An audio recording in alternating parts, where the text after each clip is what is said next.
క్షమించబడ్డాను, కృప పొందాను. ఆ కృపకు సాక్ష్యము మీ అందరికీ తెలుసు, కనబడుతుంది. అట్లా మనం అందరము మారిపోవాలి. కృప పొందిన తర్వాత కృపను కప్పిపెట్టడానికి కాదు, కొంచెం కింద మంచం కింద పెట్టడానికి కాదు, మనుషులందరికీ, ఇంటి నుండి వారికే కాదు, కొండ మీద ఉన్న పట్టణం లాగా ఊర్లో వాళ్ళందరికీ కనపరచాలి మన కృప ఏంటో. దేవుడు ఏ కృపను అనుగ్రహించాడు, ఏ మేలు చేశాడు, అవి వెల్లడి చేసే వారముగా మనం ఉండాలి. అయితే చివరిది నేనే చెబుతాను, చదవనవసరంలా. మీరు యేసయ్య చనిపోయి తిరిగి లేచాడని మీరు నమ్మలేకపోతున్నారు. నిజంగా యేసయ్య తిరిగి లేకపోతే ఈ బోధ వ్యర్థమే, నా సాక్ష్యం వ్యర్థమే, మీరు ప్రభువుని నమ్ముకోవటం కూడా వ్యర్థమే అని పౌలు గారు చెప్తున్నాడు. చెప్తూ ఏమన్నాడు తెలుసా? చెప్తూ అంటున్నాడు, యేసుక్రీస్తు ప్రభు తిరిగి లేచాడు, తిరిగి లేచాడు. అంతేకాదు, మనము కూడా తిరిగి లేకపోతూ ఉన్నాం. ఏ ఏ లక్షణాలు ధరించి ఏ ఏ విధముగా లేకపోతూ ఉన్నామో అది కూడా ఎక్స్ప్లెయిన్ చేశాడు, తెలియపరిచాడు. 19వ వచనం ఒకసారి చదవండి.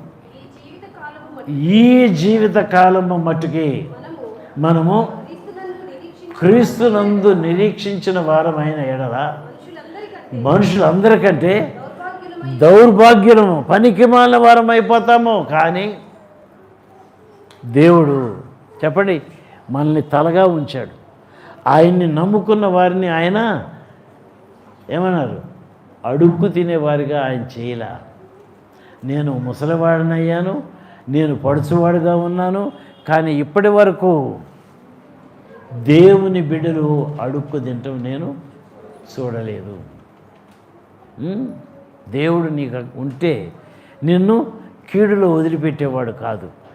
తప్పక కృప చూపించి ఆ కృపకు పర్యవసానముగా నీవు విశ్వాసాన్ని ప్రదర్శించు అని అడుగుతూ ఉన్నాడు. ఏమంటావు? ఏమంటావు? నా జీవితం ప్రభువుకి అప్పగించాను, ఇక నుండి నాలో క్రీస్తు ఉన్నాడనే సంగతి తెలియజేస్తాను. ఆ మాట అన్నందుకు ఇంకో తలంపు వచ్చేసింది. యేసుక్రీస్తు ప్రభు నాలో ఉన్నాడని చెప్పుకోవటము తప్పు, సువార్తను ప్రచురము చేయటము ఆ విధంగా కాదు. లోకం ఏమంటుంది? రామారావు నా దగ్గర ఉన్నాడు, వెంకట్రావు నా దగ్గర ఉన్నాడు, బుద్ధుడు నా దగ్గర ఉన్నాడు అని అంటున్నారు. నువ్వు కూడా అట్లా అంటాం కాదండి. యేసయ్య నీలో ఉంటే ప్రదర్శించు, ఆయన గుణలక్షణాన్ని ప్రదర్శించు. సాత్వికత ఉందా? దీనత్వం ఉందా?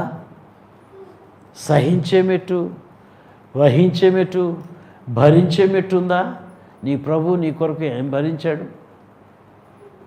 ఎన్ని శ్రమలు భరించాడు, ఎన్ని వేదనలు భరించాడు. ఎందుకు? నీకు నాకు మాదిరిగా ఉండటానికి.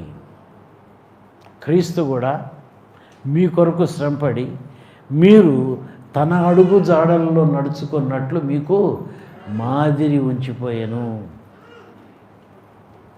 1 పేతురు 2:21 ఉందన్నమాట. కాబట్టి మన జీవితాల్ని మనం పరిశీలించుకుందాము, పరీక్షించుకుందాము.